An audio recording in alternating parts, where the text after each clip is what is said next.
രണ്ടു ഓലക്കിലോ വെള്ള തുണി എടുത്തോളൂ എന്നെ മൂടാൻ. ദൈവമേ ഇതെവിടെ എത്തിയ എന്റെ ആറ്റുകാൽ ഭാസ്കര. എക്സ് മുസ്ലിം ആയിട്ടുണ്ടെങ്കിൽ ഇസ്ലാമിക് ലിമിറ്റേഷൻസിന്റെ ഉള്ളിൽ നിങ്ങൾക്ക് ജീവിക്കാൻ പറ്റുകയില്ല എന്ന് തോന്നിയിട്ടാണ് നിങ്ങൾ എന്തായത് ഇസ്ലാമിൽ നിന്നും പുറത്തു പോയത്. ഇസ്ലാമിലെ സ്ത്രീ വിരുദ്ധത, ഇസ്ലാമിലെ അടിമയെ പൂശാൻ പറയുന്ന കാര്യങ്ങൾ, അങ്ങനെ പല പല കാര്യങ്ങൾ കണ്ടിട്ട് എനിക്ക് ആകെ വല്ലാണ്ടായിപ്പോയി. അതുകൊണ്ടാണ് ഞാൻ ഇസ്ലാമിൽ നിന്ന് പുറത്തു പോയത്. നിങ്ങൾ പറയൂ, ഈ മാരിയത്തുൽ കിബ്തിയ എന്ന് പറയുന്നത് മുഹമ്മദ് നബിയുടെ അടിമ സ്ത്രീ, ആ അടിമ സ്ത്രീയെ മുഹമ്മദ് നബി കല്യാണം കഴിക്കാതെ അല്ല ഇട്ട് പൂശിയിരുന്നത്. അത് വ്യഭിചാരല്ലേ? നിർത്തി അങ്ങ് അവമാനിക്കുവാണെന്നേ. അപ്പൊ ഭാര്യയല്ലാത്ത സ്ത്രീകളെ ഇതുപോലെ ലൈംഗികമായിട്ട് ചെയ്യുന്നതിനെ നിങ്ങൾ വ്യഭിചാരമെന്ന് വിളിക്കുമെങ്കിൽ മുഹമ്മദ് നബി ചെയ്തത് വ്യഭിചാരല്ലേ? അതെങ്ങനെ അവിടെ വെക്കണത്? നിങ്ങൾ വ്യഭിചാരത്തെ കുറിച്ച് പറയുമ്പോൾ നമുക്ക് മാരിയത്തുൽ കിബ്തിയെ കുറിച്ച് പറയേണ്ടി വരും. ഓഹോ, അങ്ങനെയാണല്ലേ? ഞാനിപ്പോ നമ്മളുടെ ഗോവിന്ദചാമീനെ റസൂലുള്ളാഹ് എന്ന് വിളിക്കണം എന്ന് പറഞ്ഞാൽ എന്നെ കൊണ്ട് പറ്റൂല. ഇമാതിരി തണ്ടിത്തരൊക്കെ ചെയ്ത ഒരാളെ അത് ഗോവിന്ദചാമിയായിട്ടാണ് എനിക്ക് കാണാൻ കഴിയുന്നത്. അതിനപ്പുറത്തേക്കൊന്നും കാണാൻ കഴിയുന്നില്ല. അല്ലെങ്കിൽ ഒരു അറേബ്യൻ ഗബ്ബർ സിംഗ്, അത്രേ ഉള്ളൂ.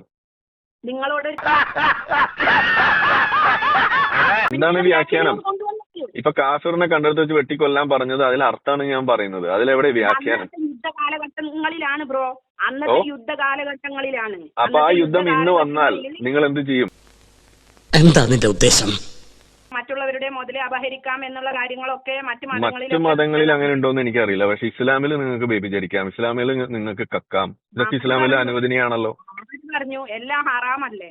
എവിടെ ഹറാമ്? നിങ്ങൾക്ക് അടിമയെ വ്യഭിചരിച്ചൂടെ ഇസ്ലാമില്? ഈശ്വര, ഇവിടെ ആരില്ലല്ലോ ഇതൊന്ന് പറഞ്ഞു ചിരിക്കാനായിട്ട്. കേരളത്തിൽ എന്താ നിങ്ങൾ പറയൂ, ജൂതന്മാരെ ഹമാസ് പോരാളികൾ എന്തെന്നാ വിളിക്കുന്നത്? കാഫിർ എന്നാണോ വിളിക്കുന്നത്? സിറിയയിൽ അൽവൈറ്റുകളെ അവിടുത്തെ സുന്നികൾ എന്തെന്നാ വിളിക്കുന്നത്? കാഫിർ എന്നാണോ വിളിക്കുന്നത്? അന്നത്തെ കാലഘട്ടങ്ങളിൽ അവര് കൊല്ലാനും കൊലപ്പെടുത്താനും ആഹ്വാനം കൊടുത്തിട്ടുണ്ടെങ്കിൽ ഇന്നത്തെ കാലഘട്ടത്തിലും ഹിന്ദുസ് അങ്ങനെ ആഹ്വാനം കൊടുത്തിട്ടുണ്ടെങ്കിൽ നമ്മൾ കാഫിറൂന്നല്ലേ വിളിക്കുക? അതന്നല്ലേ ഞാനും പറഞ്ഞത്. നിങ്ങളപ്പോ സമയം വരാൻ കാത്തിരിക്കുന്ന പൊട്ടൻഷ്യൽ ജിഹാദികളാണെന്നല്ലേ ഞാനും പറയാറ്.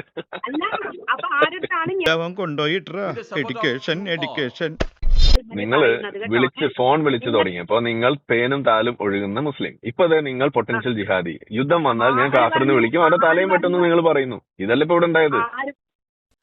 അരി വെക്കാൻ വന്നവൻ അടി എന്റെ അരി മുട്ടിക്കോ ഭഗവാൻ. ഇത് തന്നെയാണ് ഖുർആനിലും യുദ്ധത്തിന്റെ ഇത് വെച്ചിട്ട് പറയുന്ന കാര്യങ്ങളൊക്കെ അങ്ങനെ തന്നെയാണ്. അതൊക്കെ നിങ്ങൾ വിപരീതം കൊണ്ട് വരുന്നത്. നിങ്ങൾക്ക് റീച്ച് കിട്ടണമെങ്കിൽ വേറെ, അല്ലെങ്കിൽ നിങ്ങളൊരു ഡോക്ടറല്ലേ, ആ ഭാഗം പോയിക്കൂടെ? എന്തിനാ ഇങ്ങനെ? ഞാനത് എന്റെ ഡോക്ടർ പണിക്ക് ഇത് വണ്ടി ഓടിച്ചോണ്ടിരിക്കുമ്പോഴാണ് നിങ്ങളോട് സംസാരിക്കുന്നത്. ഇത് എന്റെ ഒഴിവ് വേളകൾ ആനന്ദകരമാക്കാനുള്ള കളിയാണ്. ഇതൊക്കെ എന്ത് പോത്തിന്റെ വാല് പൊങ്ങുന്നില്ല. നിങ്ങൾ ഒരു മൃഗ ഡോക്ടറാണ് എന്നാണ് ഞാൻ അറിയാൻ കഴിഞ്ഞത്. പോത്തിന്റെ വാല് പൊങ്ങാത്തോണ്ട് അത് പൊക്കാൻ വേണ്ടിട്ട് പോയതാണ്. അതെ, ഇസ്ലാം എന്ന റാബീസ് ബാധിച്ച മൃഗങ്ങളെ ചികിത്സിക്കുന്ന ഡോക്ടറാണ് ഞാൻ. ചേട്ടാ, ഞാൻ പോയിക്കോട്ടെ. അങ്ങനെ ഒരു മതത്തെയും കളിയാക്കിയിട്ടില്ല, ഒരു ഹിന്ദുവിനെ മുഹമ്മദ് നബി കളിയാക്കിയിട്ടുണ്ട്, മുഹമ്മദ് നബി വിഗ്രഹങ്ങൾ ഉടച്ചിട്ടുണ്ട്, മുഹമ്മദ് നബി അമ്പലം തകർത്തിട്ടുണ്ട്, മുഹമ്മദ് നബി ഇതെല്ലാം ചെയ്തിട്ടുണ്ട്. നിങ്ങൾക്കൊരു വാണിംഗ് ആണ്. നിങ്ങളെ ജീവനിൽ പേടിയുണ്ടെങ്കിൽ കുറച്ചൊന്ന് ഒതുങ്ങിയിട്ട് ജീവിച്ചോ. ഞാനല്ല, ഇത് കേൾക്കുന്ന മറ്റുള്ള ആരെങ്കിലും വന്നിട്ട് ചെയ്യാൻ സാധ്യത റസൂലിനെ പറഞ്ഞാല്. അപ്പൊ നിങ്ങൾക്ക് നിങ്ങളെ മതത്തെ കുറിച്ച് നല്ല ധാരണ ഉണ്ടപ്പോ? വെള്ളയും വെള്ളം കിട്ട് ഇറങ്ങിയിരിക്കുന്നു മരക്കഴുത. റസൂല് കുട്ടികളെയൊക്കെ പിടിച്ച് അടിമച്ചന്തയിൽ കൊണ്ടുപോയി വിറ്റിട്ടില്ലേ? ഇതൊക്കെ റസൂൽ ചെയ്തിട്ടുണ്ടല്ലോ. ഇതൊന്നും ഞാൻ പറയാൻ പാടില്ല എന്ന് പറയുന്നത് അങ്ങനെ ശരിയാവുക? ഇവനേതാ? എന്റെ സുഹൃത്താണ്. ഇവൻ ആദ്യം പിടിച്ച് പുറത്താക്കെ. ഇവനെ കണ്ടപ്പോഴേ എനിക്ക് അലർജി അറിയുന്നത്. പഠിച്ച മദ്രസ ഉണ്ടല്ലോ, അതിലുള്ള ഉസ്താദുമാര് പൊട്ടന്മാരായിരിക്കാം.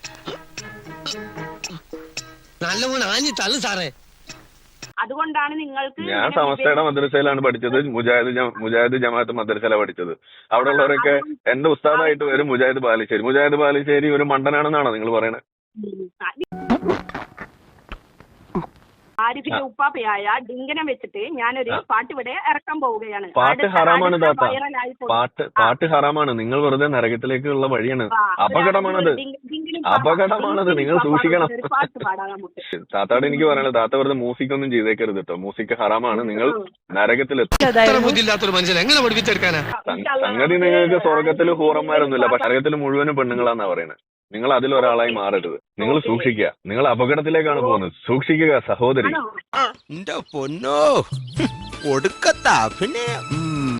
നിങ്ങൾ നല്ലൊരു മനുഷ്യ സ്ത്രീയാണ്, വെറുതെ അത് മതത്തിന്റെ അടിയിൽ കൊണ്ടുവച്ച് വെറുതെ നിങ്ങൾ തുലയ്ക്കരുത്. ഓക്കെ, അപ്പൊ ഒരു യുദ്ധം ഇല്ലെങ്കിൽ പോലും മുസ്ലിമിന്റെ ബാധ്യതയാണ് കാഫിറുകളെ കൊന്നൊടുക്കി അത് ഇസ്ലാമിക രാജ്യമാക്കുക എന്നുള്ളത്. മനസ്സിലായോ? അപമാനത്തിന് തന്നെ അപമാനമാണ് നീ. നിങ്ങളെപ്പോലുള്ള പിള്ളേര് കുറച്ചുകൂടെ റെസ്പോൺസിബിളായി പെരുമാറണമെന്ന ഇച്ചായന്റെ അഭിപ്രായം. ഇവിടുത്തെ നാട്ടുകാർക്ക് എന്റെ വ്യക്തിപരമായ പേരിൽ ഞാൻ നന്ദി രേഖപ്പെടുത്തിക്കൊള്ളുന്നു. ഒന്ന് സബ്സ്ക്രൈബ് ചെയ്തിട്ട് പോടാ.